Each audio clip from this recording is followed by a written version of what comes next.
Et la sortie du jour de Diane. Bonjour Diane. Bonjour Thomas. Ce matin, vous nous proposez une plongée dans l'Amérique des années 50, 60 jusqu'aux années 80. C'est de la photo et ça se passe au Jeu de Paume à Paris. Voilà, c'est un autre type de musique, c'est du jazz bien sûr, des années 50.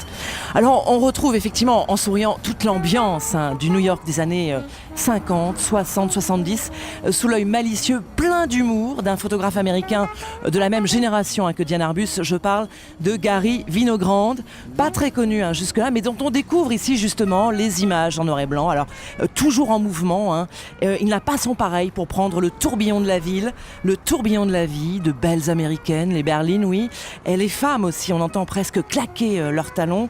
Images toujours prises sur le vif, parfois de sa propre voiture. Martha Gilly est la directrice du Jeu de Paume.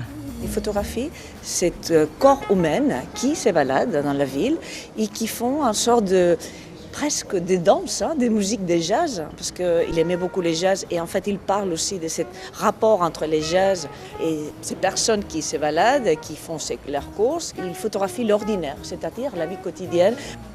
Et alors ce photographe, il arrive aussi à capter l'insolite dans les rues de Manhattan. Oui Thomas, avec cette photo par exemple d'un couple dans une voiture décapotable en plein New York qui se balade avec un singe, ou alors encore cet homme et cette femme qui marchent à Central Park en tenant chacun un singe, là encore dans les bras, et les animaux sont habillés comme des enfants.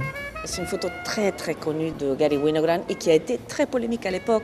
Il est noir, elle est blonde. Ils ont chacun un singe dans les bras. Et en fait, aujourd'hui, avec le recul que nous avons en 2015, c'est une image qui est très touchante.